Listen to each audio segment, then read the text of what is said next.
Yeah.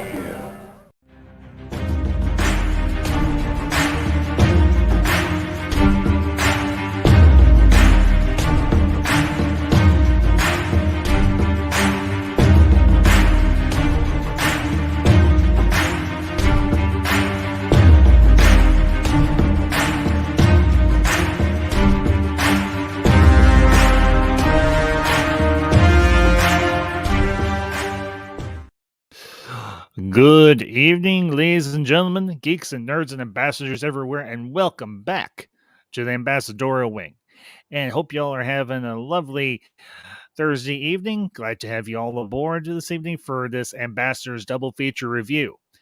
And tonight, I'm going to be bringing y'all our thoughts on a pair of crime capers from the 90s and the early 2000s.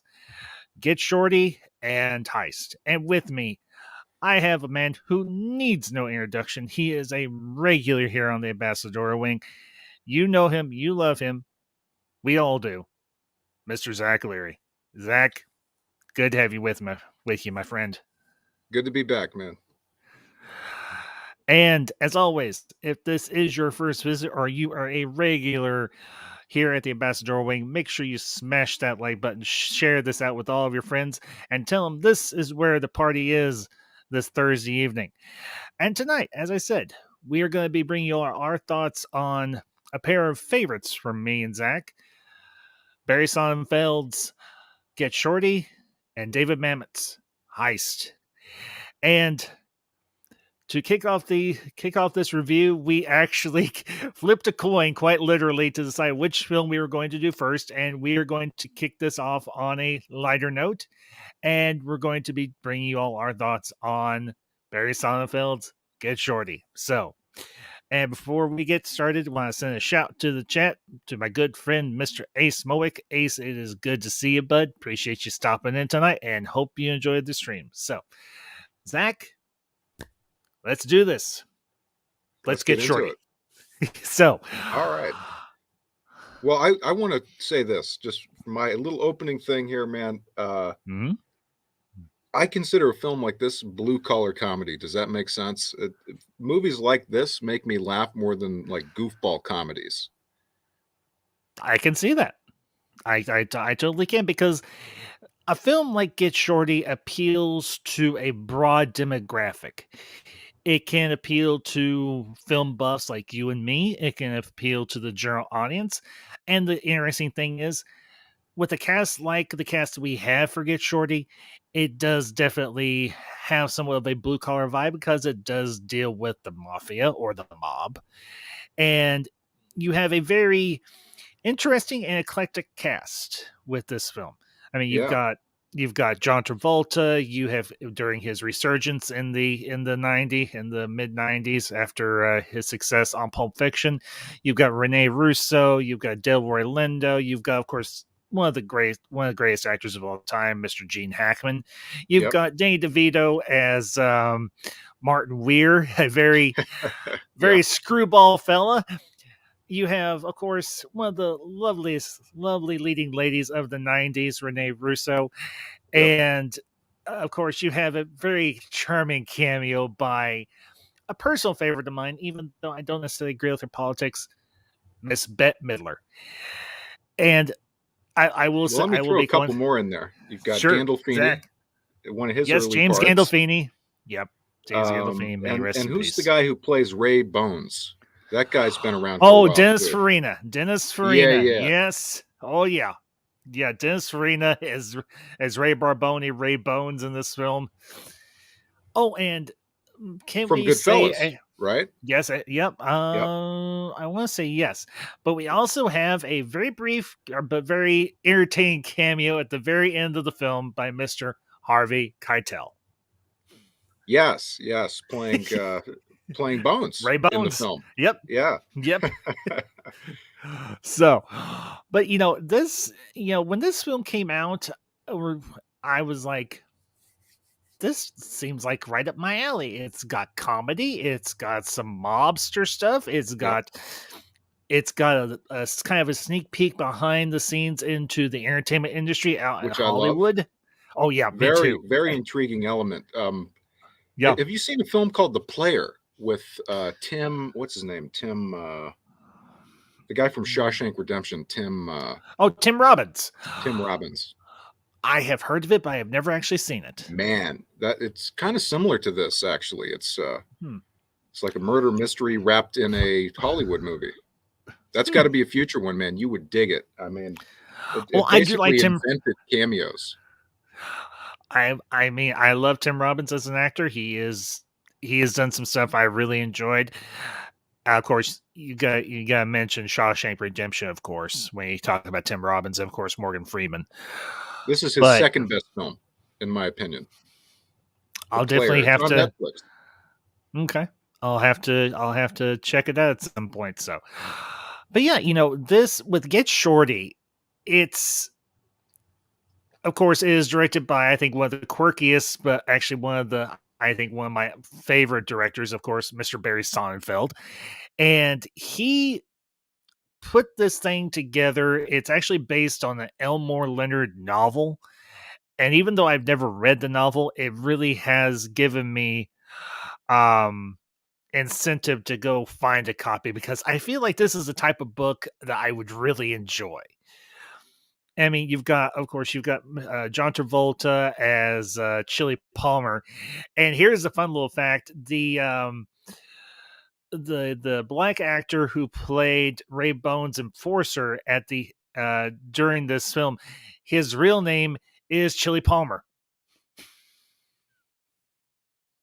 So Yeah. Well, dude, Chili's a great character. And he I is. did a little bit of research leading Mhm. into our live stream here because I was convinced that there had to be some type of connection between these two movies we're covering in terms of like a producer or a writer. Mhm. I couldn't find anything, but I did find out that the Chili Palmer character actually has another film, which I didn't know about, called Be Cool. Yeah, Be Cool was I went and saw Be Cool because I was like, oh hey, it's John Travolta back as Chili Palmer, and then I was like, oh, this It was an sucks. unnecessary. It was an there is the term the unnecessary sequel, and Be Cool was definitely an unnecessary sequel. I may And I have to was investigate it though further, just based on I didn't know it if existed. I did, and if you want to take a dive into something that's not quite as charming or funny as Get Shorty, well, Zach, have Okay, at it, my friend. it's But mediocre. it's below mediocre. It's Okay, really it's not particularly good. It's not as I will say.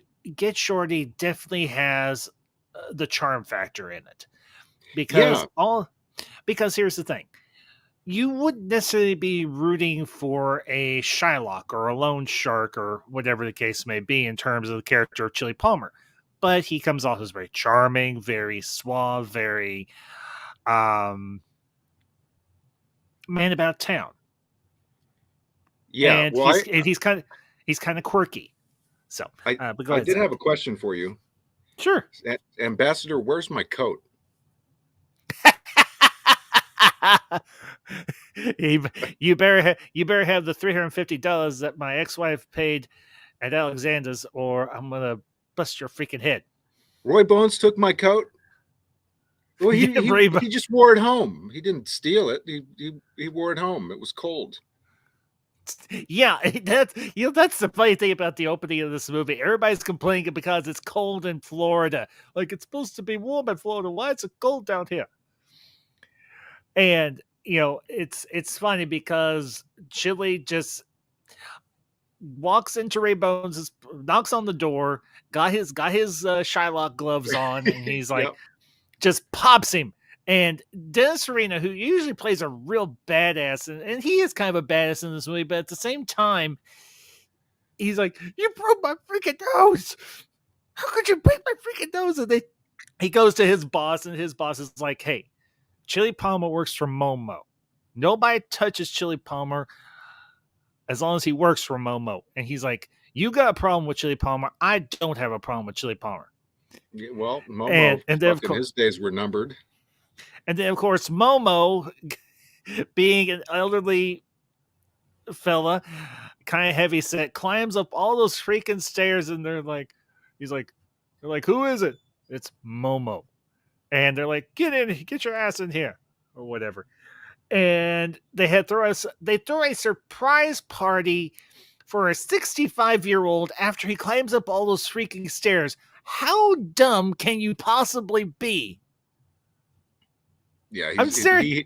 he seems like a guy whose entire diet is salami and cannolis. You think? Yeah, yeah. I mean, he's dressed like, okay. I don't want to say stereotypical, but it is somewhat stereotypical. The stereotypical mobster from the '90s, the long He trench looks coat, kind the of like fedora. that Yeah. cop from Batman who the Joker shoots in the beginning. Oh yeah, Eckhart. Yeah. Eckhart. Mhm. Yeah. I would. You know what? I wonder if it was the same actor. I doubt Could it. be. I doubt it, but it could have been. I think I'd have to do some digging. But then you could almost make the you can also make the argument that this movie is like a comedy of errors, truly. Because one bad thing after another seems to happen to somebody in this movie, but at the same time, it somehow seems to work out in the end. Yeah, well, the film also has some of my favorite like comedy scenes of all time. Mm-hmm. And by the way, one of the funnest parts about the movie for me is seeing Gene Hackman play kind of a like a pussy type character. Yep. Seeing him play this creepy, weaselly fucking guy. Because usually Harry. Hackman Mm-hmm. is playing like a powerful character. Oh yeah. So seeing him try to imitate Chili Palmer's uh, style Definitely. is Mm-hmm. hilarious. Where he calls up Bones in Florida, and he's like he's saying the same things that Travolta has said to him, Yeah. and he convinces him to go out to L.A. And he's like, "Look at me." That might be my favorite scene where he's like, "Look at me, Roy." Decks him Yeah. decks him with like a staple puncher or like a hole puncher, throws Mm-hmm. his desk. Yeah, dude, that's my favorite scene, I think, in the whole film is when he beats up Gene Hackman. It is well, and it's you feel bad for Harry. Harry Zim is, but at the same time, you're like, dude, you are dealing with a freaking mobster. You are a director slash producer in Hollywood. Of How shitty freak? films. Yeah, yeah. I Not mean, even a low, but powerful guy, right? He's doing all these shitty B movies. until he gets his hands on the script for Mr. Lovejoy. But yeah, I mean, he's like, Freaks, right? Wasn't that his other one, Freaks? one was called Freaks, another one was called The Slime Creature and Slime Creature 2. Yeah, yeah. And, it's funny because you've got Gene Hackman playing opposite of Danny DeVito. And Danny DeVito's character, Martin Ware, he's a two-time Oscar nominated, but he hasn't won yet. But still, everybody loves him. He's there's billboards all over the town during the movie of him playing Napoleon, and you're thinking, well, yeah, that would make sense. Danny That's DeVito so was funny Napoleon. to imagine him playing Napoleon. Well, it can't be any more absurd than Arnold Schwarzenegger playing Hamlet. No, not Hamlet. King Lear. King Lear. Well, you got me there. It's I don't know if you ever saw it, but it's the part of Jurassic World where they're in San Diego and the T-Rex is running amok, and there's a bunch of people inside a Blockbuster, and it has a fake marquee or a fake stand-up advertisement for a Schwarzenegger film, and he's playing King Lear. Well, I think he'd be a good Zeus. Did you see that Super Bowl commercial? No, I didn't watch the Super Bowl. I have better things to do with my time. All right, all right. Great trailer I, though. I can imagine. Wait a He'd be a minute. great Zeus. It was really, really funny. But Okay. DeVito's character is absolutely fucking hilarious. I mean, my Oh, he favorite is. scene with DeVito has to Mhm. be where DeVito is being given instructions by John Travolta about how to play Oh, this character, and he's like giving him different faces and stuff. Oh my god, yeah. that scene Yeah. cracks me up. Yeah, they're at Martin's house, and they're meeting with him about the movie. They wanna get him for the lead role for Mr. Lovejoy, and, of course, he's with his rock star girlfriend who actually you find out is the chick that he slept with the night of, Rene Russo's character, Karen Flores's, birthday party, because she brings it up during their meeting. She's like, "Yeah, that's night you went and screwed Nikki at my birthday party." And then you figure like, "Oh, crap, that's Nikki?" You're like, "Wow, that's gotta be awkward. Karen's gotta be one tolerant woman." I don't know Can we many pull women who clips on here? That might be fun to pull a couple clips. um Can we pull that scene? I can certainly try. Give me a minute. I didn't intend or plan on doing clips or anything for this because copyright. So hang on. Yeah, maybe we could break down a couple of scenes. Like I said, just give me a minute here. Okay. Get Shorty meeting with Martin and Chili. Let's see. I take a few tries. Oh well, I'll be damned. There's the damn clip. Son of a gun. All right, hang on. As the man said, hold on to your butts. They have commercials, of course. All right, hang on. Share screen. Share audio. Chrome. All right. Hang on.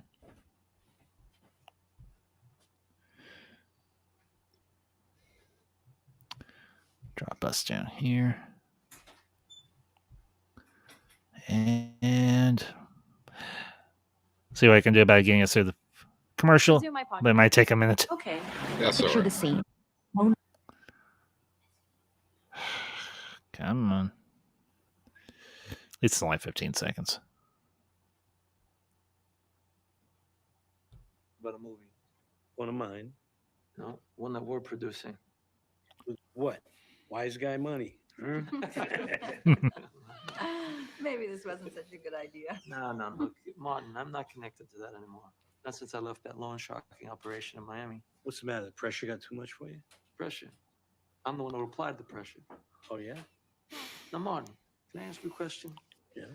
You're an actor. Actors like to pretend, right? We've been known to make believe. Pretend this. You're a Shylock. Yeah. Such a douchebag response.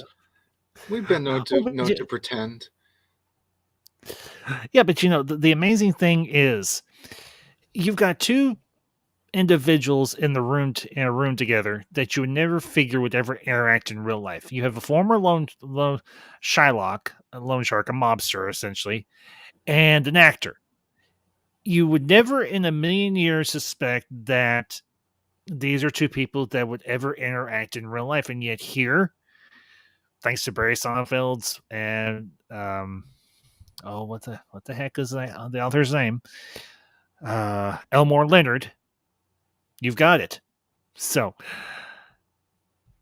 thank you, Elmore Leonard, wherever you are. Anyway, moving on. What do you do?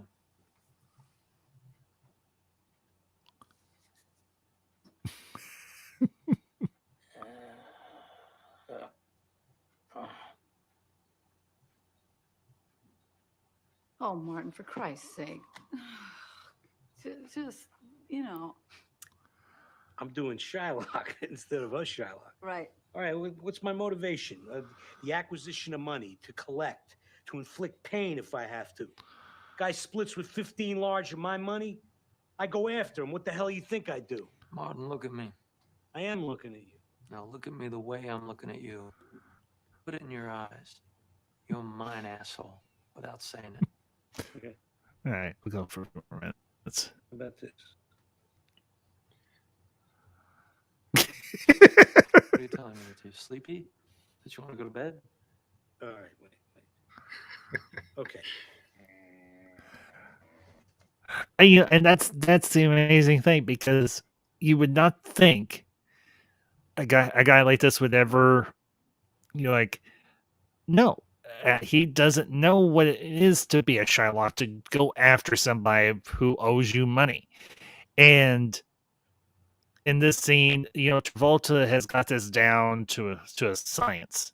He's like, he has that look. He's able to turn it on like with like a switch.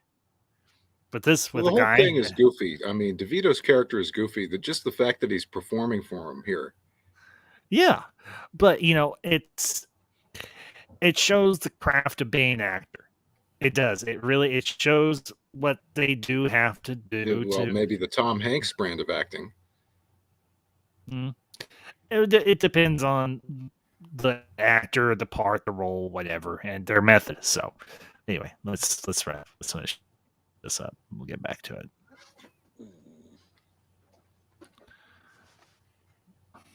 Well, no, you're squinting like you need glasses. What do you? Look at me. What? What I'm thinking is, you're mine. I fucking own you. But what I'm not doing is feeling one way or another about it. You see, you're not a person to me. You're an entry in my book. That's all. You're just the guy who owes me money. All right. How about this? That's my favorite part. Ooh. Wow. Just bad. nothing. Not bad. Nothing. You're Martin Weir. Oh, yeah. That's what I think of you, asshole. Yeah. Great scene. Great scene. My favorite part is just his little blank expression. I have to say, my favorite part of the whole movie, it's not even this scene. It's actually, it has to. For me, it's hard to nail down one particular scene of this film, for the simple fact that the whole movie for me is just outstanding. Yeah. Because the performances are so well crafted, the script, the dialogue, the story itself is so unconventional.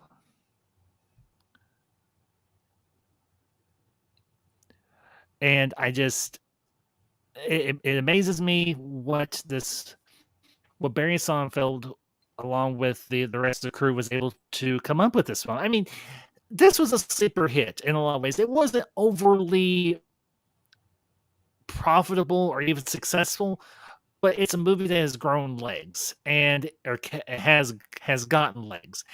And there's just something about it that's so, like I said, it's very charming, it's very eclectic, and I have to say, I think it's one of my favorite John Travolta roles, because, as I mentioned, he had a big resurgence in the mid-90s thanks to Quentin Tarantino and Pulp Fiction. And he kind of comes at this role similarly with the part he played in Pulp Fiction, except with this role of Chili Palmer, he's unintentionally humorous. He's funny, but he's not slapstick funny. He's more, I don't want to say cerebral, but it's more unintentionally screwball, if that makes sense. Yeah, it does. I mean, the Tarantino character there's just a little too much theater maybe in that writing, right? Which is great, but creates a different mood. It creates a singular style, the Tarantino style, which is very famous, right? Oh yeah, of course. Well, the performance with this, I would say, is probably Travolta's second best performance on film. Yes. I don't see him as really a prolific actor. I mean, I see him as great for the right part, right? If you get the right part, the right writing, the right script, and the right director, and you have a character that's not an overly emotional part for him, then you can have something that's really dynamic.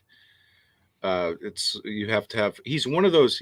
He's what I would call a situational actor, and there's many of those out there who are great and have become iconic for these films that are situational films where they're perfect for certain things. But if you look at the scope of their career, are not really that level in everything they do.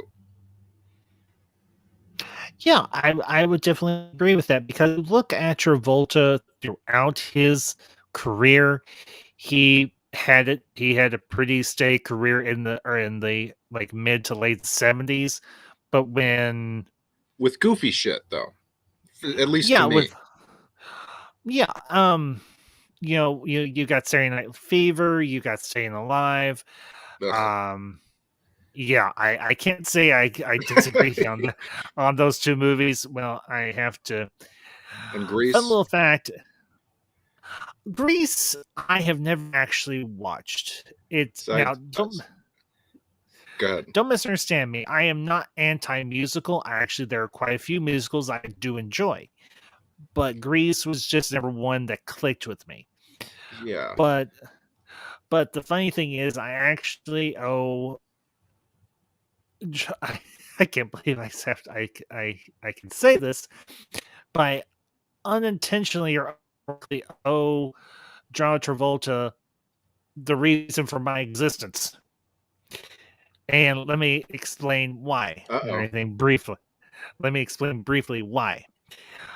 A few years ago, when I finally found my biological parents, I actually had the opportunity to go out to lunch with my biological mother and a couple of my friends from church, and we were talking movies and old and new and just like stuff like this. And my biological mother, she's not a bad person. My biological parents weren't bad people by any stretch. They just didn't feel they were got to be parents. Some people aren't. But we were talking about movies from the 70s, and she was like, "Oh yeah, we went and saw Saturday Night Fever the night that you were conceived." And I was like, you can imagine the look on my face, not to mention the looks on my friends' faces as, did she really just say that out loud? And I looked at her and was like, thank you so much for thank you ever so much for cementing the thought in my head that the reason I exist is because of John Travolta.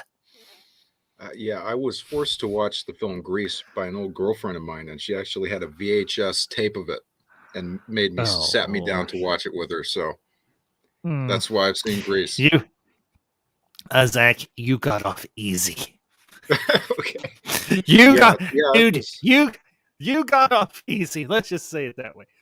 But there's only a handful of those type of films that I could count those kind of movies I've seen on my fingers, which I'm proud to say. Yeah, and I get that, believe me. But like I said, his career kind of died out, and then Tarantino cast him in Pulp Fiction as Vincent Vega, and he had a big resurgence because people really liked him in that role. He was doing well. He got more roles, and obviously he got this role. And you put John Travolta in an ensemble cast like this, and he kind of flourishes because he's got so many different types of actors and actresses to play off of. And, you've got him playing against Delroy Lindo as Bo Callett, the limo company owner, who James Gandolfini's character is working for, Bear. One of Delroy's best parts ever, too, I would say. I would say this, and then the other film that we're going to be talking about later this evening, Heist. Yeah, I would definitely say those two roles he was really good in. By the way, Ambassador, Delroy is joining the new cast of Blade, the new Blade. Oh, really? Yeah, so we're going to see him again, which is pretty cool. excellent. Yeah, because you got Mahershala Ali as Blade, of course, and then you've got Orlando. Well, I Excellent. think Delroy is probably going to play the Nick Nolte character. Nick Nolte Isn't that who it wasn't was? Nope, Nick Are you Nolte sure? was not. Nick Nolte was not Was he in in Blade. Blade 2? He was in none of the Blades. Who was the old man? You're thinking of Chris Christopherson. Yeah, that's exactly who I'm thinking of. Yeah, Yeah. you're thinking of Chris Christopherson. No, Nick Nolte was not in the Blade films. So That's an easy mistake. yeah, they do. Maybe if Nolte grew out a really scraggly beard and everything, maybe He has sure. for the past 10 years. Well, I haven't seen a picture of him in a while, so I will take your word for it. But That's hilarious. But the funny thing with this, like I mentioned, Travolta has so many different people to play off of, and then of course you've got Renee Russo, who she's very charming, she obviously very attractive, but very no nonsense, very hard edged, very no nonsense. And I happen to like the scene where she slips into the theater towards the end when Travolta is at the theater showing old films, and they show I think it was Touch of Evil. Was that the film they were watching? With Orson Welles and Charlton Heston. Yep. Yeah. That's one we're gonna put on the list because I know you want to do it. And now yes, I do. I actually seen that clip from that movie, seeing the ending of that movie. I'm like, this definitely incentivizes me to want to see this movie. And it's funny because she's sitting there in the theater as the movie's wrapping up, and he's like, "Were you here the whole time?" She's like, "No, I just slipped in for the end." And Travolta and Chili makes the comment that Wells didn't want to do this role, but a lot of people consider it one of his best roles, except for maybe, Citizen Kane, obviously. And he's like, he was in a studio contract, he couldn't get out of it. And he's like, it's sometimes when you have a gun to your head that you give your best role, give your best performances. And that's often true. I was honestly surprised that Barry Sonnenfeld would put together a cast like this for a movie like this, because you wouldn't think a cast like this would necessarily work. But amazingly, it does. I would. I mean, for me, this is the only movie he's ever made that's actually connected with me. Mm-hmm. Okay, this is my type of movie. I love ensemble pieces. I love obscure actors who are really good, who always give great parts or performances. I think it was the type of casting job I would have done if I was working on something like this. Aside from maybe Travolta, he was great, but I wouldn't have even probably thought of him. But most of the time, Barry does like mainstream stuff, and this is not. I may be going out on a limb, but I would say this is my favorite movie he's ever done. No, I think if you ask people, if you were to give people a list of Barry Sonnenfeld's movies and say these are the movies that he has done, they'd be like, I speaking for myself. Yeah, I would definitely say this is one of my favorite films. I mean, I know you don't. Addams Family too, right? He did Addams Family. He did both of those. Yep. Okay, and Men in Black, right? Yeah, he did. I think all three. He did the three. He did the three with Will Smith and Tommy Lee Jones. He's done some other stuff too, I'm pretty sure, but I can't think of it off the top of my head. No. But he's done. Barry Sonnenfeld is kind of considered kind of a screwball director, but that not in a bad way. He just seems to gravitate towards more obscure and more oddball projects. I mean, you ask a person who directed the Addams Family films, they probably couldn't tell you, but if you tell them, hey, Barry Sonnenfeld directed this, they'll be like, that makes sense. Because we know that. Obviously you and I know that. but we're kind of a most rare people- breed of person, which is interesting. Whenever I'm on a podcast, it's always great to talk shop about movies because you can't really have these kind of conversations in everyday life. Your friends and my friends and family don't know the stuff I know about movies, you know? Mhm. Well, you know, for me, I love talking film. That's one of the things I love. That's one of the cornerstones of my channel. I love talking film. I love talking about, you know, obscure stuff. I love talking about people, about stuff that everybody knows. And Get Shorty is one that I would have probably gotten to down the road, but I would have never necessarily paired it with Heist. But I'm honestly glad that you recommended it because, as I said, Heist is one that I only watched once in theaters, and I think maybe I've rented it once or twice since then. So it's been a long time. I mean, same thing with Get Shorty. I didn't have a copy of this film until just recently. I mean, just a few days ago. And me and the missus, like I told you before we went live, we were at a secondhand movie store, and I just happened to find Get Shorty, Heist, and Hoodlum on DVD for cheap. I was like, well, this is um a strange strike of fortune, but a good one. Yeah.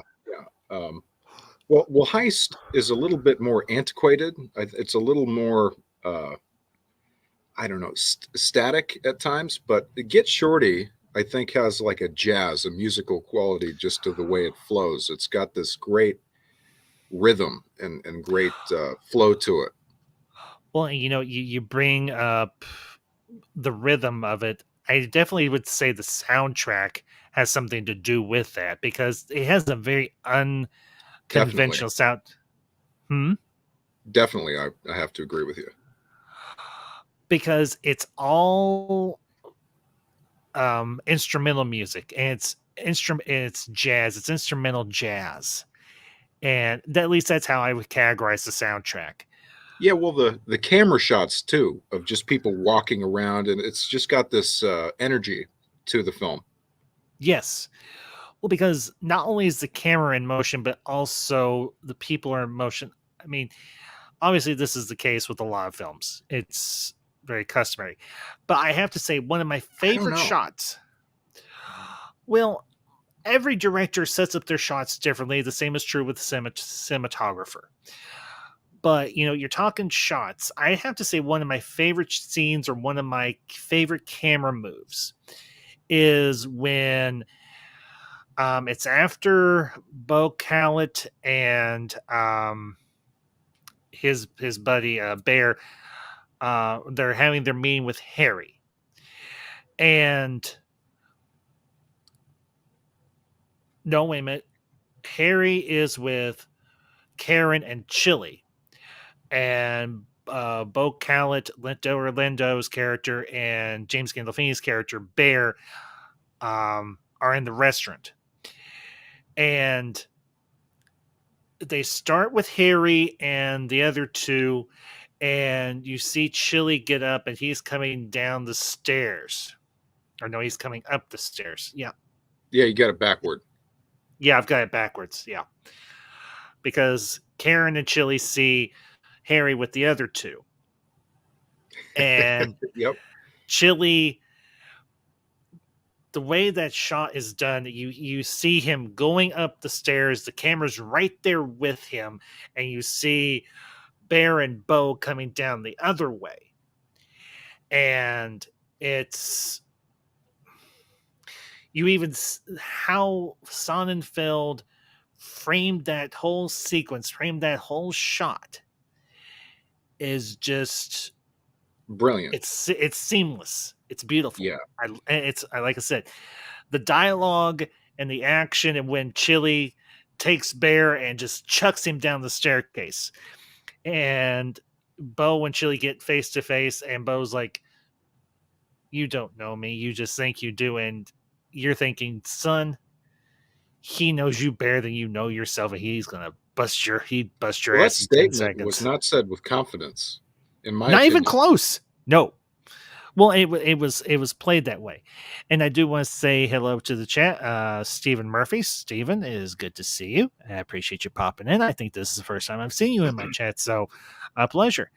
Sonnenfeld hasn't directed a film since 2016, Nine Lives, but has been involved in television with the newest adaptation of a series of unfortunate events and the musical series Shmoida Dune. I guess that's Okay. I get Shmigadoon. Okay, it's a play on Brigadoon. Okay. So Yeah, I'm well, not familiar with the second one. The show looks interesting. I haven't had a chance to watch it yet, but it looks good. A series of unfortunate events. It's Lemony Snicket's series of unfortunate events. I think it's on Netflix. I'm not entirely Yeah, sure. well, it's funny. I saw the Mhm. Jim Carrey movie, Yeah. and I actually read the first two books. So, yeah, I don't know. It looks intriguing. The show. I saw the movie and I actually really enjoyed it, but it's been a long time since Yeah, I it was all watched right. it. Yeah, I So- like it. But I mean, it didn't blow my socks off or anything, but it's Jim Carrey, and anything with Jim Carrey, I'll at least give a shot to and everything. And a series of unfortunate events. It had a certain charm to it. It did. Yeah, and you have the one guy playing the narrator. What is it? Jude Law. Mm-hmm. Is that who it was? Or I'm thinking I'm trying to point Um, somebody else out. The I'm guy pretty who sure.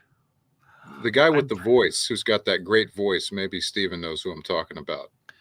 I think it might have been Jude Law who did the narration. Maybe I could be wrong, but Yeah, you could be sounded right. You're probably right, but maybe it's the cop I'm thinking of, or the lawyer who's got that great voice. The guy who plays Joe from Family Guy.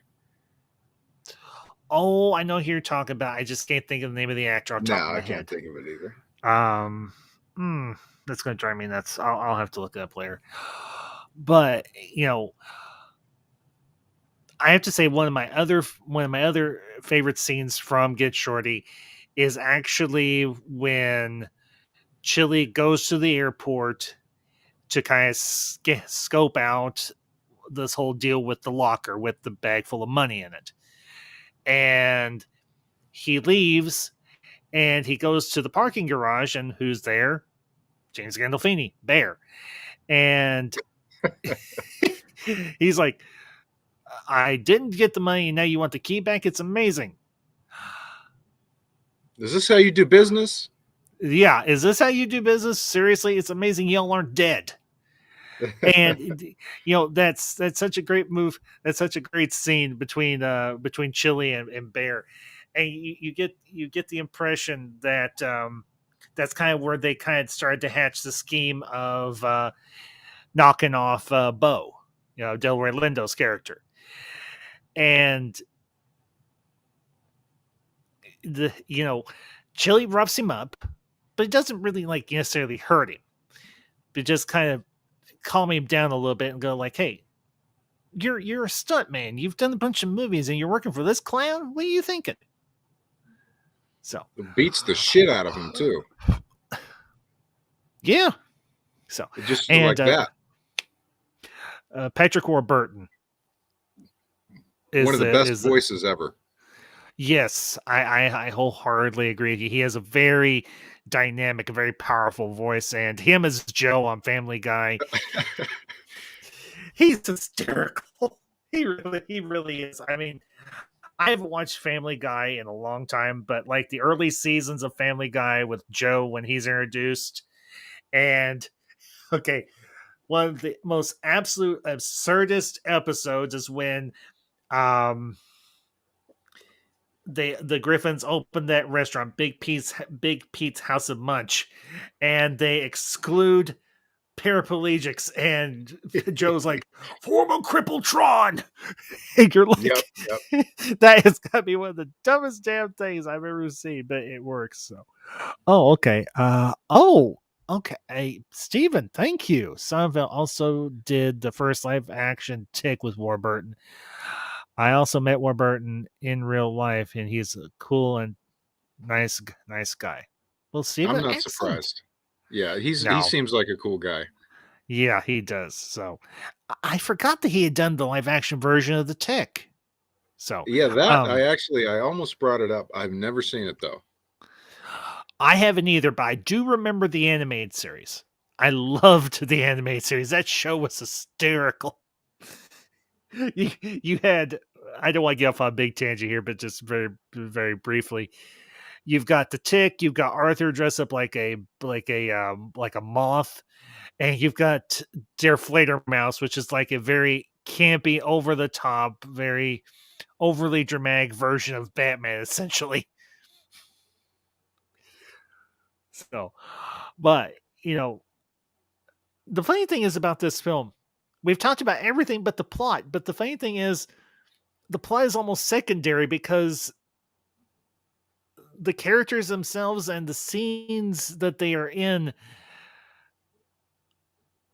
it's fun just to break down the scenes themselves. And one other scene that I really enjoyed, it was after Barboni had beaten the crap out of Henry, and they go to the restaurant to meet with Martin, and seeing Harry shuffling around, his jaw wired, his hands in a cast, his fingers broken, and and she's like, "What did he say?" And she's like, "His project."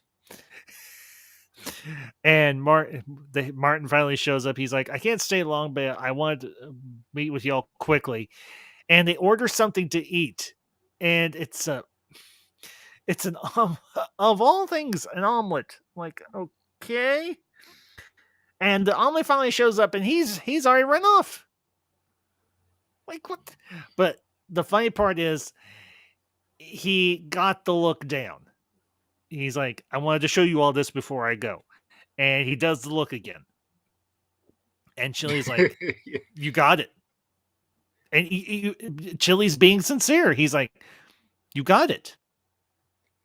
And Martin's like, "I could go in to do this part tomorrow. No further preparation."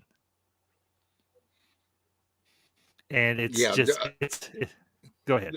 Martin is one of my favorite characters in the film. I mean, he's so fucking funny every time you see him. Well, it's Danny DeVito. Danny DeVito is a very solid comedic actor. Now he's done some dramatic stuff in his career too, but he's done primarily comedic work. Now I will say one of my favorite roles aside from this one. Don't say Twins. Why? Is that where you're going? Yes. I love him playing opposite of Schwarzenegger in Twins. He was hysterical.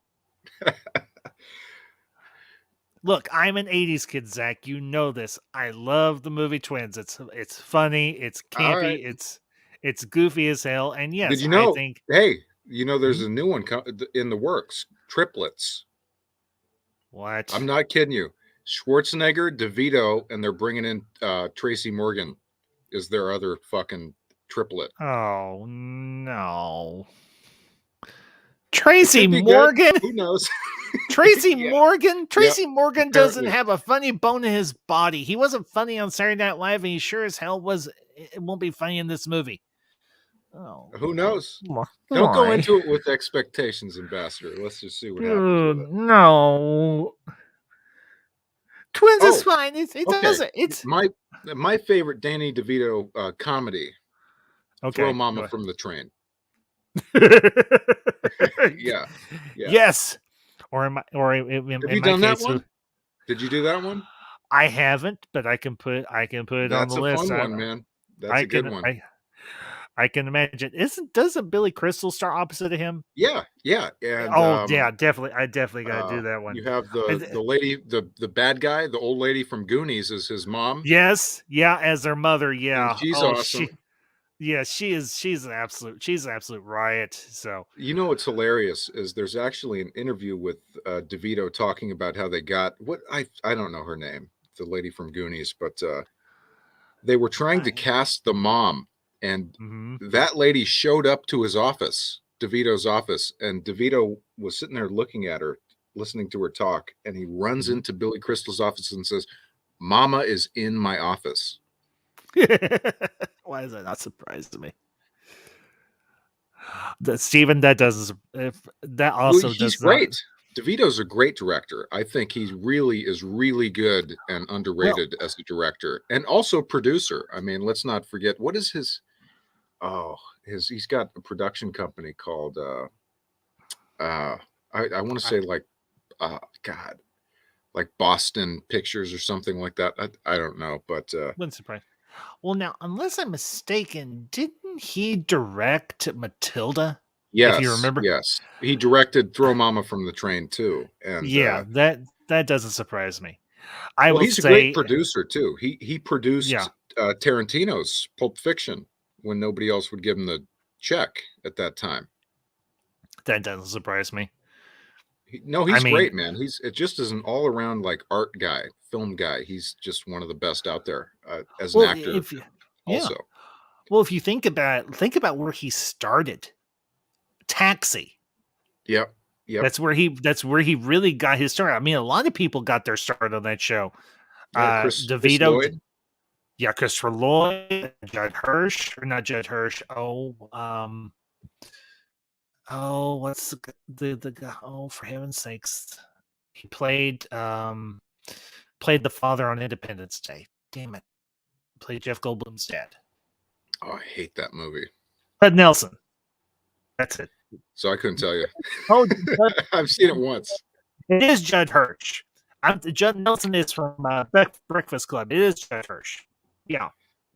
Oh, for heaven's sakes! I mean, and I'm not like a total art house film guy, but I hate these big goofy fucking comedic popcorn movies. Most like Independence Day. That's fair. I mean, myself, I love Independence Day. I watch it every 4th of July. I just don't like for me. Hey, that's fair. You don't like it, you don't like it. I'm not gonna hold a gun. I'm not gonna be like Shirley Palmer and hold a gun to your head and say you gotta like this movie. Which is a great way to make a movie, by the way. If that was actually true, you and I would have made several by now. Yeah. But honestly, the way this, and even the interesting thing about this movie, it ends very abruptly if you think about it, because it wraps up in just like a matter of minutes, because they take care of Bo. He gets knocked off of a the deck of his house, and Chili and Ray Bones, their whole situation is resolved. And then you see Ray go into the airport to go to the locker to get the bag with the money in it. And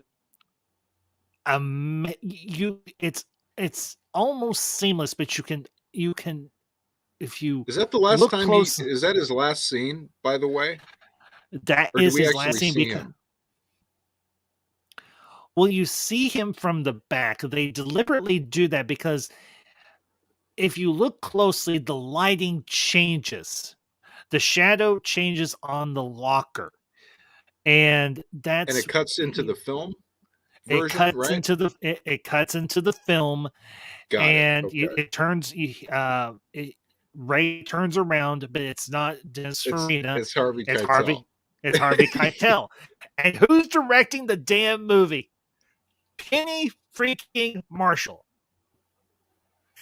Yep. And she's like, cut. And I hit the right button. I don't know what happened. Yeah, they keep screwing up, and of course, you've got Bette Midler there as the late writer, the guy who wrote Mr. Lovejoy. She's haranguing Harry that they should have stayed and gotten that shot because they're 2 weeks behind. It's only the second day of shooting. Oh, you just reminded me of one of my other favorite scenes from the movie when Travolta's talking to Delroy and Gene Hackman's office and Zim's office. Yeah. He's like, it's not that hard to write a script, man. He's like, hey, you can hire somebody to fix all the spelling mistakes and stuff, and you just write what you want. And Travolta's like, then yeah, well then why the fuck do I need you? And he gets up and leaves, and he says to him, if I ever need a ride, I'll call you. Oof. Burn. And I don't know, Steven, if you're still in the chair or not, but Jersey Films is his company, War of the Roses, Hoffa, The Rating Game, and that's when I always meant to watch but never did, Death to Smoochie with the late Robin Williams and Edward Norton. Oh my God. Oh yeah, that's a crazy one. I have heard nothing but good things about Death to Smoochie. Because, that's a weird one. Oh, I can imagine. I mean, War of the Roses. Have you seen 1 Hour Photo? No, but I've heard of it, and I've heard a lot of people say it's one of Robin Williams' best. It's one of his best roles. Oh man, that sounds like a double feature: 1 Hour Photo and Death to Smoochie. Those are two of like the only creepy Robin Williams performances, aside from Insomnia. Have you seen Insomnia? Yes, him and Al Pacino. Yep. Yep. Yeah, I know that. I've only watched that movie maybe once or twice. Anything, but I did enjoy it. Anything because it's Robin Williams and it's Al Pacino, but it's Robin Williams in a not just a serious role, but also he plays the bad guy. Yeah, and that well, for he him kind of plays the bad guy in these other two.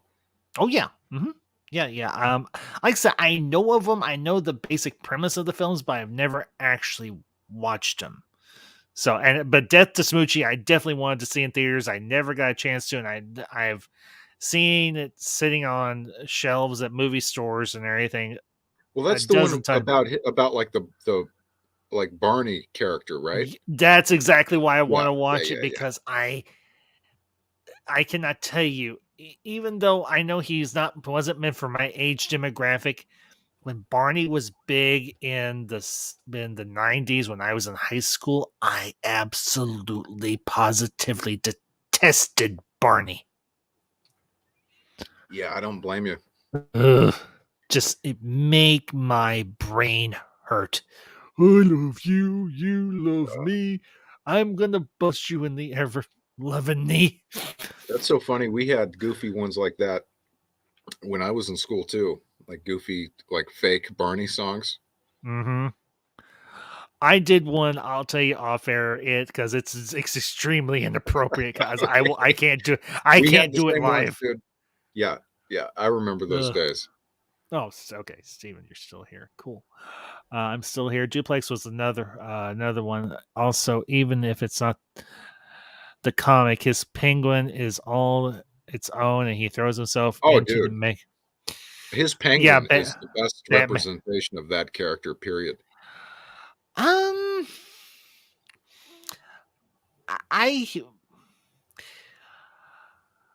respectfully disagree.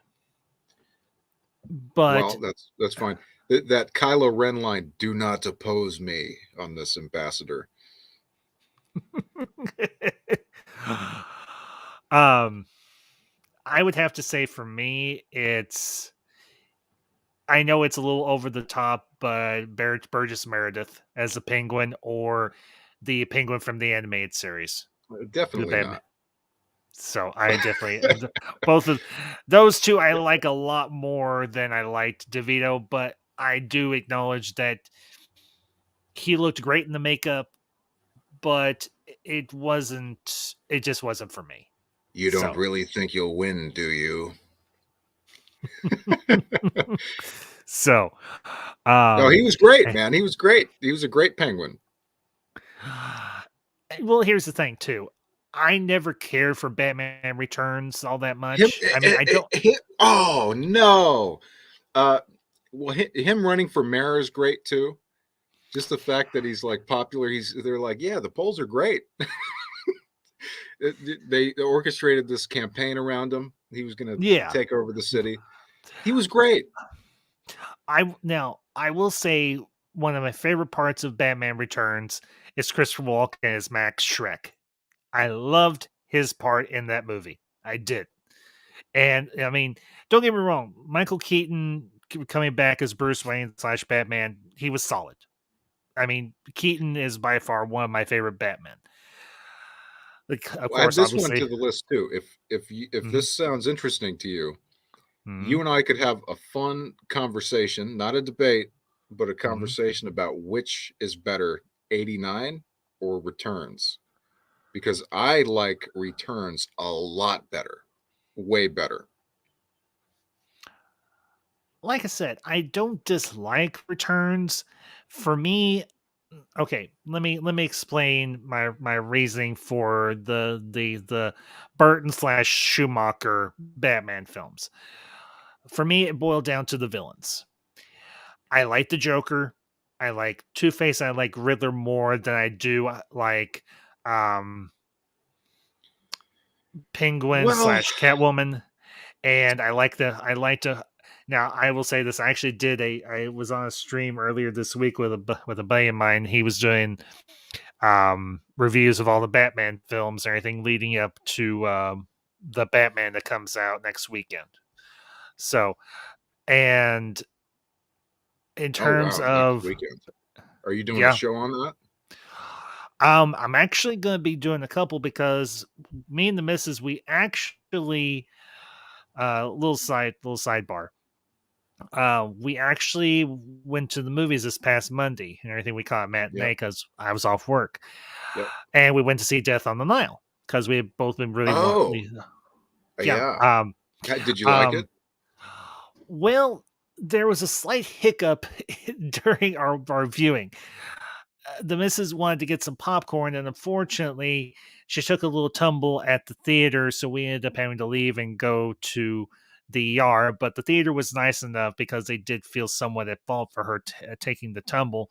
They gave us 2 passes to come back and finish Death on the Nile. But I will say this, for the bit that we did get to see, we very much did enjoy. We're actually, Ma'am Ambassador is going to be making her official debut on the channel when I do the review for Death on the Nile. So great. But yeah, I'm gonna be doing Death on the Nile, and then I'm definitely going to do a review of the Batman. I'm actually going to see if I can get a hold of one of my buddies from college because he's a huge Batman guy. Now he won't join me for the review; it'll just be me and everything. But if anybody, well, it might else, be me too, man. Okay, I mean, I am such a Batman guy. Oh, I know. I remember that's actually how we met. I'm kind of a Batman aficionado. Well, what's the word when like an imposing army is in, like another country or something? Blitzkrieg. Oh yeah, well, you could say that in terms of my side of the coin, which is the Frank Miller side of the coin. Okay. I'm not so much a Snyder guy. I love the darkness of the character. That's pretty much the nature of the character to me.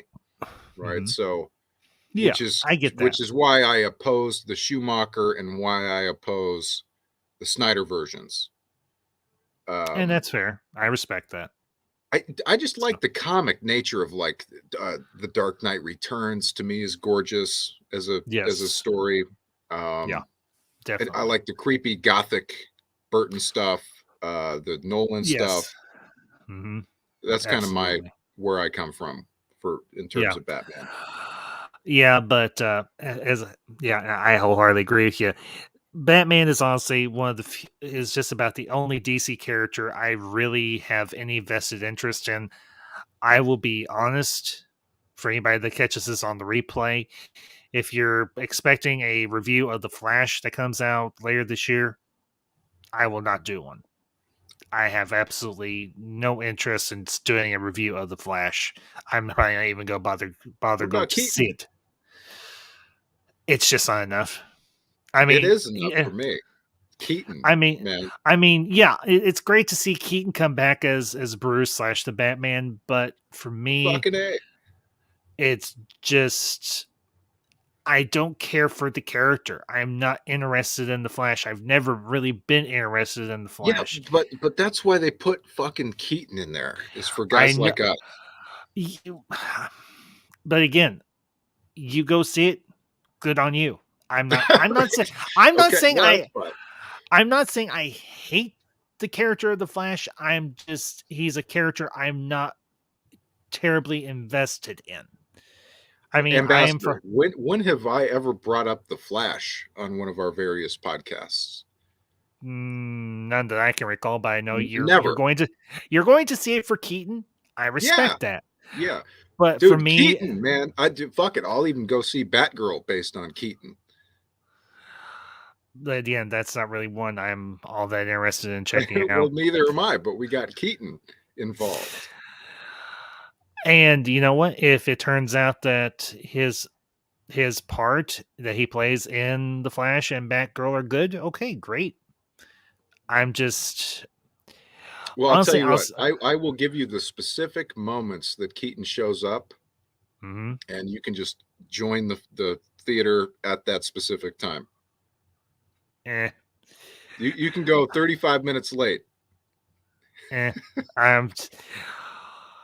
I'm more interested in, there's several movies I'm going to be doing over this year. I mean, I will definitely check out Aquaman. I did like the first one, even though I never saw it in theater. I saw it. I got a copy of it on Blu-ray, so I'll definitely check that one out because I like Jason Momoa. I love Jason Momoa in the first Aquaman. I loved him in Dune as Duncan Idaho.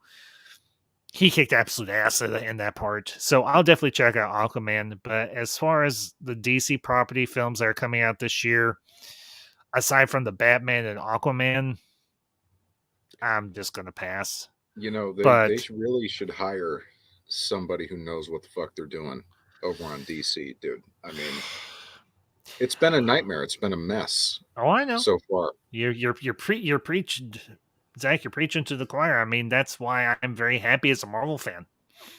Well, DC, in my opinion, has the better fucking characters. You've got Batman. To me, is better than the entire MCU. If they could just pull off Batman, but they can't even do that. Well, we'll see what Pattinson and what's his name? The director. Before we get too far off onto a tangent, I'll just throw this out there real quick. Sure. I did a poll, and it's kind of semantics, but the people who follow me on Twitter are mainly authors, and I did a poll. Do you think that the Pattinson film will be better than the Batfleck movies or Batfleck character? 90-something% said the new one looks better. That doesn't surprise me. I think it was like some crazy number, like 94%, 95%. Well, because here's the interesting thing, and we'll get onto Heist here in a few minutes. But I do want to address this point before we do move on. The problem for me with Affleck as Batman is we had no build up. We're just dropped. Now, when I say build up, I don't need a retelling of the origin of how Batman became Batman. But we had no time with him. We're just dumped into his world in BVS. And then we're dumped again. We get him back in the Justice League. Now, when I say Justice League, I mean Zack Snyder's version, not the monstrosity that's the Which Justice we'll give League. him. I don't know about you, but I'll give him that. I actually kind of like the Snyder cut, so I'll give him that little point, right? But the problem for me with Affleck as Batman is we have no background. We have no time with him. We have no... Thank you, Steven. Matt Reeves. That's it. Yeah. That's the guy that's directing the new Batman film. But we know nothing about him except that he's been the Batman for a long time, and one of the Robins died or was killed by the Joker, and that's pretty much it. They don't even use. That's like fans assumed that. So, they didn't even use it. Yeah. Why would you not use it? I don't know. That seems like it would work. They didn't even go into it. It's like, here's a suit with writing on it. Figure it out. It's like, what? Use that. Yeah. So, but to put a pin in the Batman for now. If you have any other thoughts on Get Shorty, or if you want to shift over to Heist, we can definitely do that now. So, yeah, we can shift. Okay. Well, with Heist, we definitely have a shift in tone. Most definitely, I categorize this more as a crime drama more than anything, and of course, you've got again another stellar cast. And of course, you've got several returners from Get Shorty. Granted, the two productions have no connection, as you mentioned earlier. I mean, you've got Delroy Lindo, you've got Gene Hackman, and you've got Danny DeVito back in this film. But of course, you've got Ricky Jay, who I love. Ricky Jay in this film. Fun little fact about Ricky Jay, and I didn't realize this until I saw him in this film. He actually has a small cameo role in in a obscure superhero film from the late 90s called Mystery Men, where he plays a press agent for a superhero named Captain Amazing. You've got, of course, Rebecca Pidgeon, and you've got Sam Rockwell. Great cast. Yep. Absolutely love this film. And Sam really before he was a star. Yes, very much so. Very, very much so, because this, I think, was honestly one of Sam Rockwell's earliest roles. I think this was even before he did that. Wasn't he the one that did the biopic on the actor who was the lead on Hogan's Heroes? Which film?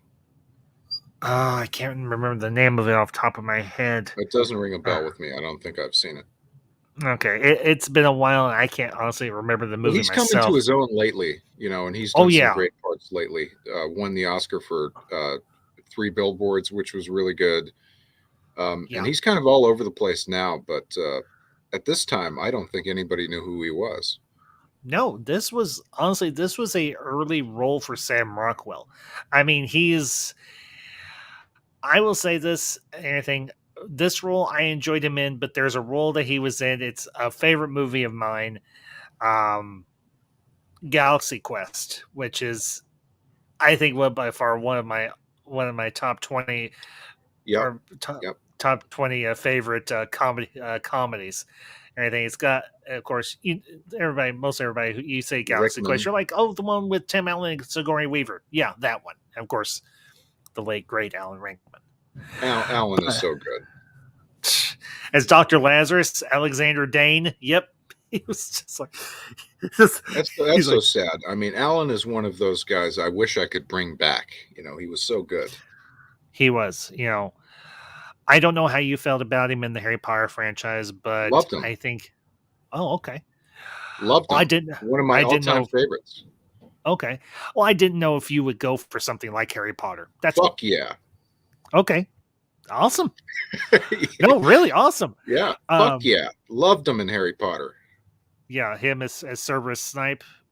Very, very good. I read this. This is a fucking problem with me, dude. I read the first 2 Unfortunate Events books. I read the first 2 Harry Potters. I guess I can't. I can't go past 2. Well, if to kind of get back on Heist, you made an interesting statement before we got started, so I'm gonna let you have the floor, and I want to hear this theory of yours about Heist. So, Zach, well, I actually have a clip. To support me. Okay, all right. So I can put it in the private chat. Does that work? That's fine. Yep. Mm-hmm. Absolutely. Okay. Oh, Steven, yeah. I'll bring this up. It was post Galaxy Quest and the Green Mile for Sam. One of his earliest film roles was the first. I didn't know that. I forgot that he was in those. I forgot he was in Green Mile. He played that piece of shit guard who kills the mouse. Wow. Okay. All right. Let me get your. All right. Here's our clip here. I'll give you a timestamp too. Okay, that's fine. You can go to 1:15. Oh, okay. I'm just waiting for the. Yeah, Green Mile is excellent. Excellent. Probably the best Stephen King inspired film, aside from Shawshank. Green Mile and Shawshank. Those are the two best. I have to agree. I do. I would have to most wholeheartedly agree with you.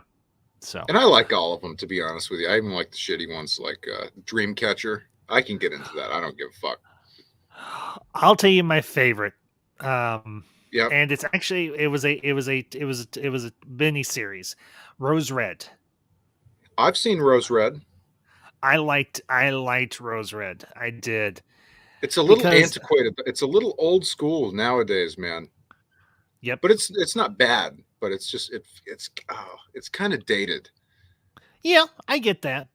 I'll tell you another one. For heaven's sake, Storm of the Century. That's what I really liked. Yeah, with the vampire. He's not a vampire. He's a demon. Oh, okay. Well, that guy's a tremendous actor. I forget his name, but that guy's brilliant. Call him Fior. Or you said 115? Yeah. Okay, hang on.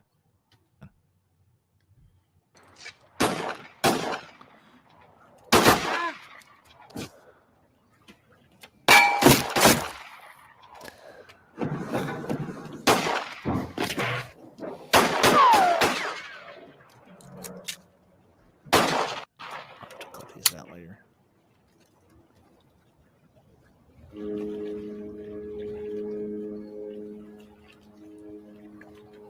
I'm ready.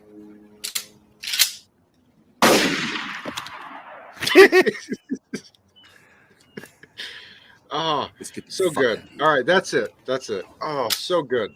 I laughed my fucking ass off when I saw this, and I rewatched. I had seen Heist years ago. I rewatched it just recently. Yeah, the funny part is, go ahead, Zach. Yeah. Well, I just died laughing when I saw that shit. I'm ready. I don't know. There's something to that. There's something to it. And then Delroy comes up and just blows the guy away with the shotgun. Gun, yeah. Oh wow! But I believed him when Gene said I'm ready. I believed him. I mean, maybe that's what's so funny about it. Well, not to jump to the end of the movie, but okay. Well, we kind of did. Yeah, we did, but we can work backwards from this because this movie is a double cross within a double cross within a double cross within a double cross within a double cross within a double cross. Well, but the thing is Gene's character wasn't so into it. He kind of didn't give a fuck. It kind of seemed like, which I thought was brilliant. He kind of played it like, well, I don't really fucking care. Fuck it. If I go down, I go down. Yeah, and okay, like I said, you had this theory about this film and everything. So I'm going to give you, Zach, the floor is yours. I want to hear this theory. It's so, to me, it's hilarious. I mean, you have a guy who's basically, he's fucked from one of the first scenes we see him in when they go to rob that jewelry store and he's on camera. Mm-hmm. So from this point out, he's already a marked guy. It's like a to bring us back, it's a series of unfortunate events for his character. And he just keeps getting screwed. It's relatable, and I guess maybe that's what makes it funny. He just can't catch a fucking break, this guy. I found the film really funny. I mean, there's at least a few times where I burst out laughing. That's one of them that we just played for you. But I think the film is very funny. Delroy beating up the guy. There's no jewels in the fucking bag. He starts shooting out the place, even though they already took the jewels. Right? There's so many funny scenes. Now that you mention those scenes, yeah, it does. DeVito, when they're doing the deal, they're walking through the places like, you want a coat? You want something for your lady? Right? That shit fucking cracks me up. With Danny DeVito trying to give him this leopard skin thing, even though he's fucking him. Right? He took the jewels. He's trying to screw him anyway. He tries to give him a coat. But you mentioned this. I mean, I watched. I like I said, I watched this. I started watching this yesterday, and I finished it up this afternoon when I got home from work.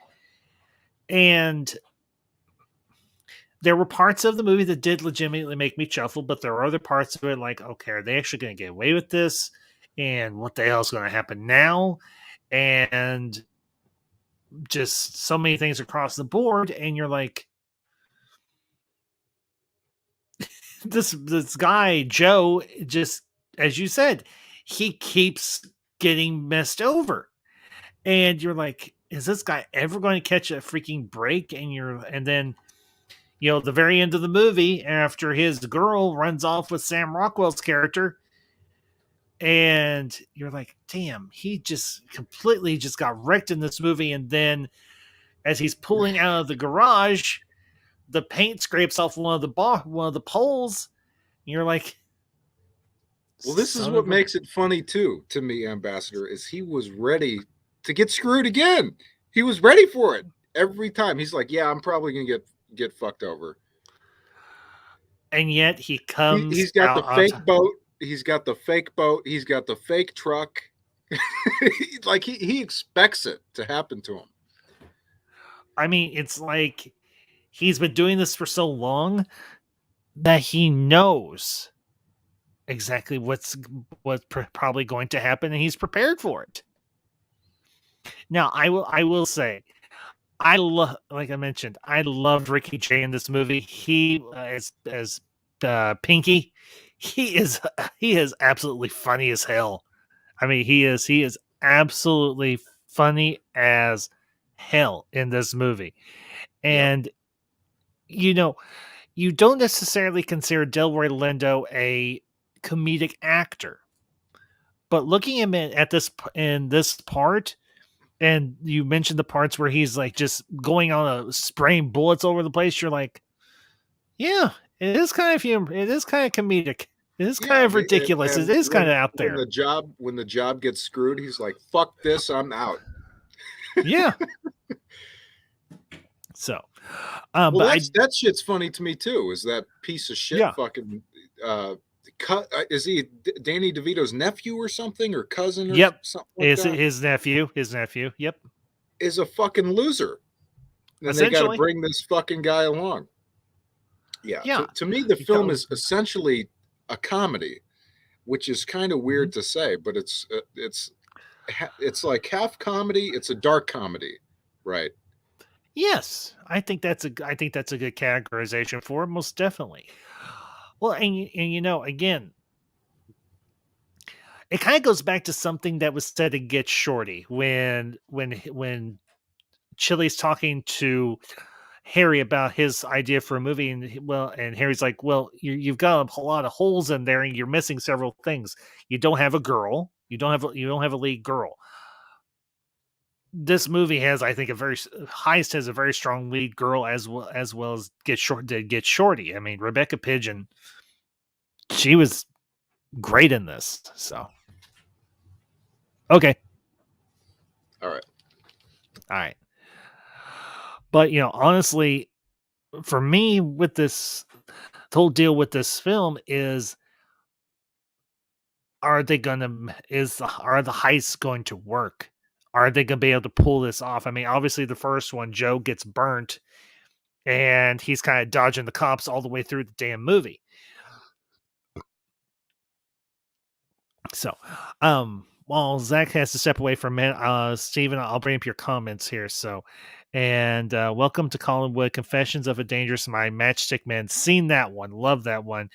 Hitchhiker's Guide to the Galaxy. That Steven, you're talking my lingo there, because Hitchhiker is both the movie with Sam Rockwell, Mos Def, Zoe Deschanel, and Martin Freeman. Not to mention the original BBC miniseries that they did.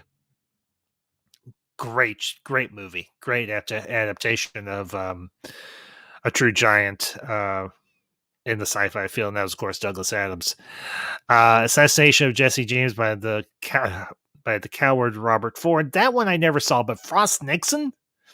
Steven, I love Frost Nixon. I may have to do a review on that movie because that film is just well cast, well written, well directed, and it was just absolutely on point. So let me bring up this as well. And while it's probably not the best film, he is enjoyable in Iron Man 2, and I would like to see him come back. Steven, if the rumors that I've heard are true with the Armor Wars movie or TV series that's going to be coming out this year, Sam Rockwell as Justin Hammer is going to be making a return. So I'm definitely looking forward to that. So, but yeah, Sam Rockwell, he has had a consistently good career ever since he came on the scene back in, I think it was like the early or the late 90s. So, He and always since plays this, like a slimy character. yeah, he does. He Which is really fun. doesn't. Yeah. Now I will say in Galaxy Quest, his character isn't necessarily slimy. He's kind of cowardly, most definitely, but not slimy. But he goes through a really interesting evolution. The character goes through a really interesting evolution. So, and since this came out in 2001, he retired in 2004. Can we say this is one of the last good Hackman performances? This one came out the same year as the Royal Tenenbaums. Heist. Is it Yeah. one of his last good ones? I will have to. Oh, dude, this is so sad. I know what his last movie is. What is Welcome to Mooseport with Ray Romano. I actually liked Welcome to Mooseport. Funny story, real quick. When me and the missus got together, I think we first started dating, and when we first got married and everything, she had her collection of movies, I had mine, and we incorporated them together. And I was like, okay, I want to at least give some of her movies a chance. And she had a copy of Welcome to Mooseport. I was like, okay, let's sit down, let's check this out one night. And we did. And honestly, I think for me, Hackman is the strong point of that film. Ray Romano, all I saw was Ray from Everybody Loves Raymond. Yep. But at the same time, it's he's gotten better lately. He's done great lately. He did two really good movies. Yeah, dude. Okay. He was Irishman. He was really good. Oh, okay. And he did kind of this like indie movie about him having cancer or his roommate having cancer. I forget which one had cancer. But he's done well lately, man. Oh, okay. Well, hey, that's very good to hear. So, yeah. I'll bring up your comment here, Stephen. Well, when you're married to the director and the director is David Mamet, you're probably going to get a good performance with Pigeon. Well, you could probably make the same argument for, even though I never finished the series, but just from what some fellow YouTubers and some friends of mine have said, the young woman who's dating James Gunn, who plays Harcourt on Peacemaker, she was one of the standouts of that series. So much so that they greenlit season 2. So, but yeah, Linda Carter and Cameron, Terminator. What's her name? Linda what? Linda Hamilton. Linda Hamilton. Yeah, and James Cameron. Yeah, I would agree with that, definitely. So Terminator 2, right? Oh, that is just okay. Again, real quick, brief aside. Terminator 2 Judgment Day was my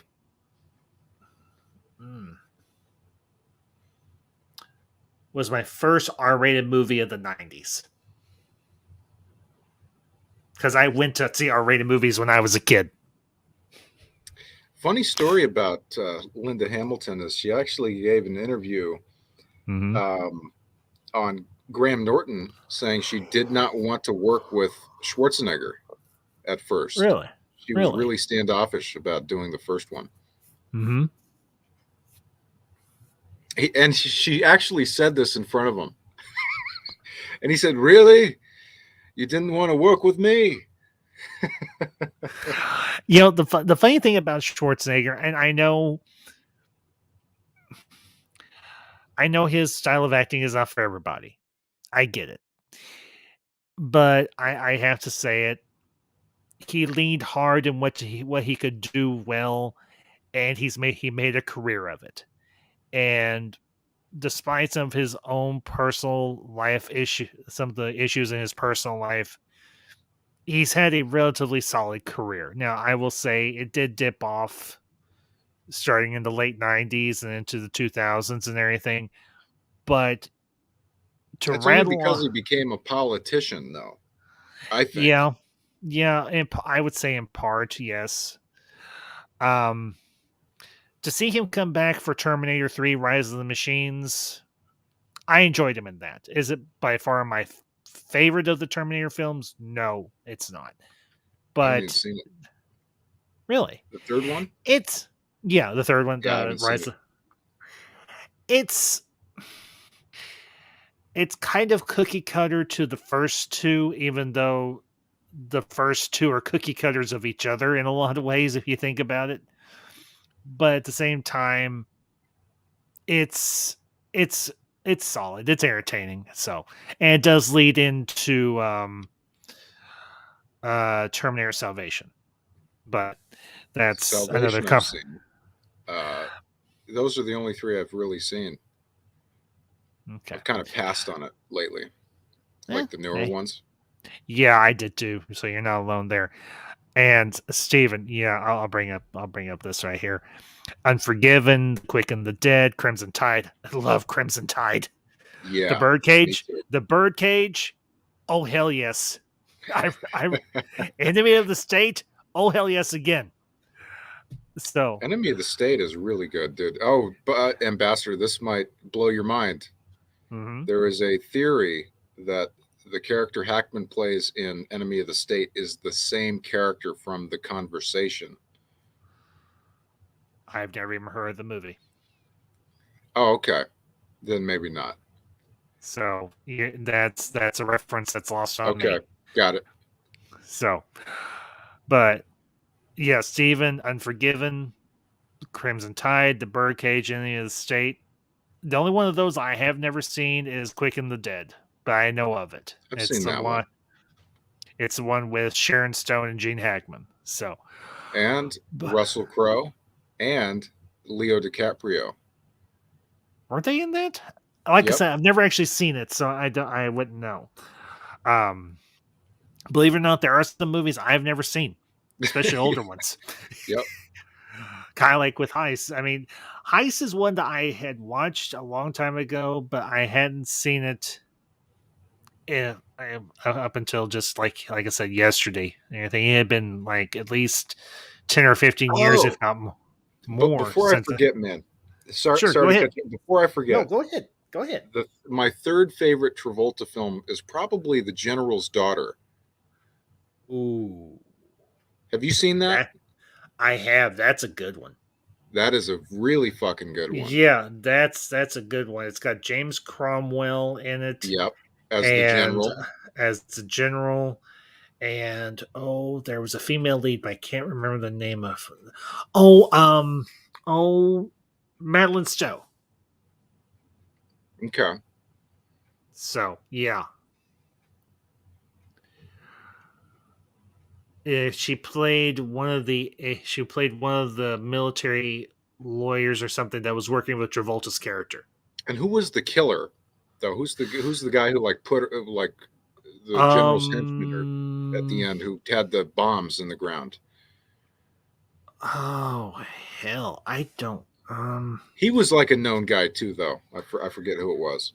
Yeah, well, here's the funny thing. Another big, really good, solid actor that was in this, in Gerald's Daughter, was James Woods. Is that who it was? Maybe that's who the bad guy was. No, James Woods wasn't the bad guy. It was somebody else. But James Woods was that creepy motherfucker who got killed in his house. Yeah, in that movie. I think so. Yeah, maybe. Yeah. Maybe he was creepy as fuck in that movie. Yeah, he was. He usually plays a creepy fuck, James Woods. He does, but he does it well. Very well. Yeah. So, but the funny thing with Heist is this almost feels like, I'm not super familiar with David Mamet's work. I think this is the only film that I know of that he directed. If you told me some other movies that he's done, I could probably say yay or nay on whether or not I've seen it. But as far as I can recall, this is the only movie of his I've ever seen.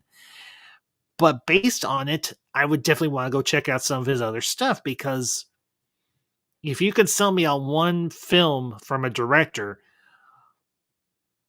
I'll generally give them a chance on their other stuff. I mean, it's true with a lot of the directors that I am a fan of. And David Mamet did a good job on this film. I mean, for somebody that doesn't necessarily isn't known for his comedic directorial roles, this one, as you mentioned, is unintentionally hysterical. But I think that it lends. But it kind of lends more to, I think, the cast than anything. Well, do you think it was unintentional, or do you think that was part of what they were trying to do? Because, like, there's so many funny scenes in it. Like, even Gene Hackman talking to that rich guy about building him a boat, and the guy, he's like, "No, I want your boat." He's like, "No, I want yours. Here's my card. Give me a call when you want to sell." Yeah. I would lean towards the argument that it is unintentionally humorous, but it is very legitimately humorous. And I think the reason why it is because of the cast. Because yeah, go ahead. Yeah. Sorry. No, it's okay, Zack. You look at the cast, you have 3 or 4 actors who have good comedic timing. And you put them in these situations, and it's going to come out humorous. Well, like even Gene at the end scraping the bar on the side of the garage door and the gold coming off. He looks back. He's like, "Oh fuck." That's a funny scene to me too. He's like, "Oh shit." Yeah, but then he just puts it into the truck, covers it up, and goes about his way. And he has that very goofy grin on his face. He's like, "Yep, this is the way this is supposed to work out all along." Great closing image of him too, and just in his truck, driving off. Yeah, it is. He's finally free of this bullshit. Yeah, really. I mean, he can live. He'll obviously send Bobby his cut, I think, because he's the only other one that survived from the job. Because unfortunately, Pinky got killed, and I will say this: I was actually kind of sad when Pinky got killed, but you knew that once he got caught, that was probably what was going to end up happening to him. Right. But Ricky Jay in this film, in his part as Pinky, he was great. He was. And I have to say, the dialogue itself, it's almost like they're talking in code to one another. Like the script was not necessarily written this way, but at the same time, it flows so naturally amongst them, if that makes sense. Yeah. Well, you could kind of call it naturalistic dialogue, where it flows really well, and that's partially, we should partially give some merit to the performances also. You pair the writing with the performance, and it just kind of flows really well. It seems like in a lot of these scenes, like just for example, the scene where they're on the side of the road and the cop shows up, right? And they're dressed in the construction outfits. It seems like you bullshitting with your buddies, right? We at work, right? We may not be robbing a bank or robbing whatever, but you have these conversations. Yeah, totally. I mean, like I said, they talk in code, but at the same time, it all makes sense. Because what I'm saying is we can kind of relate to what they're doing because they've done this so many times. This is their job, right? Yes. And when they're on the job, it carries with it that like normality. Like when you think in your head of what it would be like to pull off a job, like quote a job, you think something in your head, but the way it's done in this, it's like they've done it a million times. It's like they're just doing their job. Yeah, totally. So, and I'll bring up your comment here, Stephen. Mamet is a playwright, writer, and director. Has more writing credits. Some of those being adaptations of his plays, like Glengarry, Glen Ross, and also wrote The Verdict, The Untouchables, and Hoffa. And you bring up The Hoffa, Untouchables. yeah, the one with Sean Connery and Kevin Costner. Really fucking good. Hoffa's okay, and I think I've never actually seen Hoffa. It just Yeah. wasn't one that necessarily struck me. I've seen clips of Glengarry Glen Ross. I've never actually seen it all the way through, but Well, it's one of those. I don't think Nicholson was good as Hoffa. I don't think he was the right choice. I mean, to be honest with you. Yeah. And plus, you have Danny DeVito playing his fucking bodyguard. I mean, who would hire Danny DeVito to guard them from anything? I would hire him to guard me from a dog. But that's about it. Right. So Yeah, DeVito is not the type of guy who would intimidate somebody. not really. No. Now, although I will say him as Bergman in the Heist, he that character had some layering to him, and I liked it because not only was he intimidating, but he also was rather humorous, and I think that was part of DeVito's natural personality coming out through that performance. But it worked for this movie, Yeah, because everybody is kind of a parody. If you think about it, this movie is almost an unintentional spoof of the Heist film itself. yeah. So Yeah. Well, DeVito's character, I'm glad you bring this up. Kind of the layering of his character, like you said, is interesting because at the ending scene, during the shootout scene, not only does DeVito not think he's going to get shot, but he's also trying to save Hackman and Delroy. He doesn't want them to die either. He's like, come on, guys, what are we doing here? During the shootout itself, is like, guys, come on. You know, in the middle of the shootout, is trying to say, guys, let's not do this, guys. Which is totally unusual. I mean, you would think a character like him would run away or take cover. He's standing right out in the open. Which I think lends to your argument that this film is unintentionally humorous or an unintentional comedy. Because generally when there's a shootout, excuse me, there's very little dialogue, but in that particular scene, DeVito's character Bergman is like, don't shoot them, don't want them dead, we're just trying to talk here, and none of his henchmen are listening. They're just like, shoot now, must kill the criminals because we're also criminals. And it's just like this. Well, who shoots him? Hackman shoots him, right? Somebody shoots him. I want to say it was, well, I think it was Hackman. Yeah. So yeah, he's like, fuck this. I'm sick of this guy's bullshit. Yeah. I mean, Joe is like, you were just going to screw us over. And Bergman was like, no, I was going to make you mother effers rich. And, well, here you go. Don't you want to hear my last words? I just did. Yeah, what a great line. Yeah. I mean, it really is. I mean, the funny thing with Heist is it's not a terribly memorable movie, but once you watch it, you're like, you want to watch it again to see what you might have missed in terms of the performances or in dialogue or in the story itself. Because like I said, this is like a dozen double crosses all tangled together. Yeah, well, he And was that's even what, prepared. Even the fucking concept of him designing that fake plane engine, which Mhm. seems on its surface brilliant, and he fills it with fucking screws. Washers. No, it's Yeah. washers. Whatever. Yeah.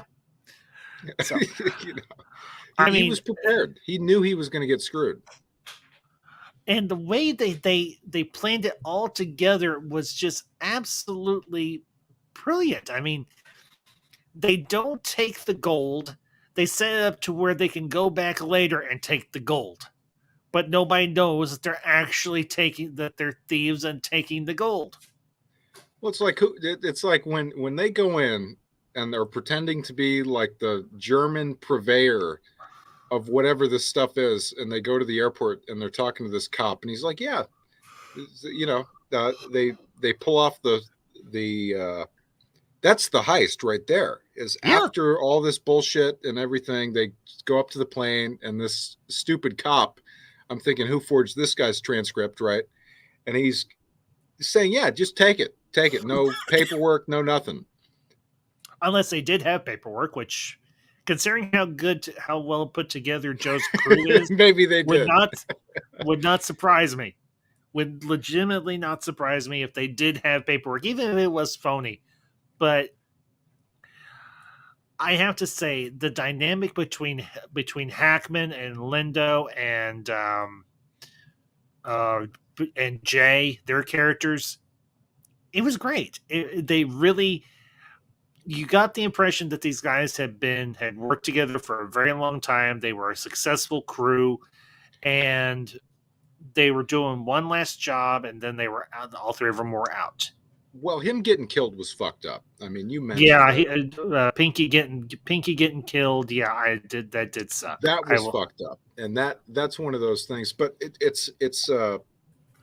gives it some levity. I think it gives it some grounding. You know. Yes. Yeah. It definitely gives it a sense of just bringing it. That was his daughter, right? Or was it granddaughter? No. Uncle and niece. That was his niece. Okay. Well, just you know, it's so fucked up just because when they bring in the niece, he spills everything, and of course we would for our daughters or niece or whatever. Yes. And they fucking kill him anyway. Yeah. And not to mention, I'm just gonna say it. I mean, you start off to like Fran, Rebecca Pidgeon's character, but then she just kind of, that's the one thing that kind of bothered me about the movie, about her part. She turned into, you think that she's at least somewhat loyal to her husband, if they in fact are husband and wife, and then she turns into a complete and total skank. Like, what the hell? Well, I never. Okay, I was suspicious of her off the top, just because. Mm-hmm. And again, one of the great things about movies is if you haven't seen something in a while, it's like watching it again for the first time, right? You have a certain memory of if you liked it or not, and you rewatch it. And I rewatched Heist just recently, right? I hadn't seen it in years, but I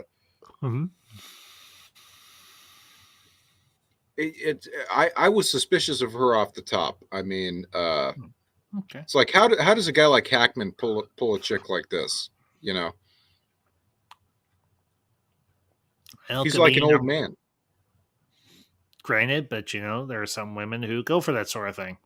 Yeah, maybe but she had the gold digger fucking. She might as well had gold digger tattooed on her forehead. Yeah, you could make that. You could definitely make that argument. I mean, I will say one of my favorite lines from the movie is in the aftermath of the heist, or the supposed heist, when Rockwell and Pigeon are in the truck together, and he's like, "You think good on your feet. You also think good off your feet." And she's like, "Well, aren't you just sweet?" And I'm like, that's actually a really good line. That is a really good line. How the fuck did he crash the goddamn truck? Here's what happened. he was talking to her. He took his eyes off the road. He drifted over into the oncoming lane. There was a semi coming towards them, and he swerved to get back over in his lane, lost control, and essentially did a spin out and crashed. Oh, he's an idiot. He's an idiot. Yes! You don't take your eyes off the gosh darn road. Nobody is that dumb. Well, obviously somebody is that dumb, because all he's got in the back of his truck is a bunch of black metal bars, a bunch of metal bars painted black. Yeah, he didn't even look. No. And man, are they ever going to be pissed when they realize, well, we've just been screwed, and all we got's each other. And Fran's going to be like, and what if I can catch up to Joe? Well, He's going to be like, they had it coming. And I think what made Hackman suspicious of them was Danny not paying them for the one job, for the jewelry store job. Yep. Mm-hmm. So they had it coming. I mean, they screwed him. So they're like, well, fuck you. That's what Hackman and Delray are like, fuck you, man. You screwed us last time. Yeah. I mean, if you go to a fence, you expect the fence to pay you. And if the fence doesn't pay you, then guess what? You don't owe them jack shit. You just go to another fence, which is probably what Joe ended up doing. And I can't say I blame him. No, I can't either. But, honestly, will I watch? Are the odds high that I will rewatch Heist again? Probably before the end of the year is out. Oh yeah, definitely. I'll definitely revisit this one. Because good. This is one I'll definitely. Well, I mean, granted, I got it secondhand. I got it for $3, like the other two. But is this one I'll definitely check out again? Oh hell yes! Because it is a very entertaining film. It's a very well put together film. It's got a cast that has actors that I absolutely am fans of, and it's by a director I don't know particularly well, but I'm willing to give a chance to. So. Well, I mean, it's one of those movies. I said it was a little bit dated, and I believe that it is, but it kind of, there's a certain interest I have in movies that are not giant blockbuster films. I mean, there's something like nice about a movie like this. Yes. Well, you think about it, we've spent almost 2 hours talking about two relatively obscure films. They're not big name, big budget, big box office films, but they're deeply entertaining. And that for me is one of the reasons why I was very excited to do this stream, to do this review with you. Because it's not outside of my wheelhouse, but at the same time, it kind of is, because the channel is known for doing stuff other than movies like this, but I want to expand the types of films that I review on here. I mean, I still want to do older stuff and obviously newer stuff as well, but as I said a few weeks ago, this year for the channel is going to be a growing year. I'm going to be going in different directions with the channel, with the content that I put out on here, and also with the people I have on here. And I have to say, the Zack, because we're going to be wrapped up here in a few minutes. A few weeks ago, you had next to your name Ambassador Larry. You've earned it. Well, thank you. I'm very pleased to have you as a part of this community. I'm very proud to call you a friend, and I look forward to the work you and I are going to do together. and I look forward to including the a people we film. bring. How crazy is that? Yes, yeah. That's pretty So, insane. Yeah, it is. But I have to say it. You have earned my respect, and you have earned my friendship, and it's not something I lightly or easily give. So, Likewise, man. Appreciate it. you're welcome. So, well, anyways, folks, I think that is going to be the stream. That's going to be our discussion for this evening. As always, leave your comments down below with anything me and Zach brought up this evening during this review about either Get Shorty or Heist. I do want to let you all know there will be no stream tomorrow afternoon with the Council of Ones or anything. I've got to take Mother Ambassador for a doctor's appointment, so this Friday's stream is postponed until next Friday, which we will be back. But I will be back this Saturday night. I will be doing another retro review stream. I'm going to be doing one on a favorite film of mine from the 80s. It's not the one you think, Zach, but that one is coming up. All right. Maybe I should join that one. I hate to be a downer, but one more thing. Tommy Lee Jones as Two-Face is just, I mean, you could torture me with that. I would be more likely to give my secrets with, you could just, instead of waterboard me, why don't you just play Tommy Lee and Jim Carrey from Batman? And I'd give my secrets quicker. I would not do that. I'll give you the bank account infos, whatever you want. No, I wouldn't do that. Just put Jim Carrey as the Riddler up there. You don't have to waterboard me. I won't do that to you. I only do that to people I just like. But I'm going to be doing a review for a favorite of mine from the 80s, and that is, of course, Ridley Scott's Blade Runner. Wow. And good one. Yeah. I've been meaning to do a review for that one for a while now, and I've got the schedules kind of open and what I want to cover and what I can cover and so on. So this Saturday night, I'll be doing a review for Blade Runner. And that'll be at either 7 or 7:30 Central Time. And then, of course, next weekend, as I mentioned earlier on in the stream, and I will put all this out on social media, everything, as the dates come up. I'll be doing a review for Matthew Reeves's The Batman, and also for Kenneth Branagh's Death on the Nile. And that will, as I mentioned before, be Madam Ambassador's big debut here on the Ambassadorial Wing.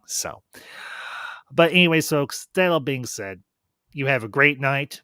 Thank you for joining me and Zach this evening. We look forward to seeing you all again for the next one. And until next time, these are the Ambassadors. Signing off.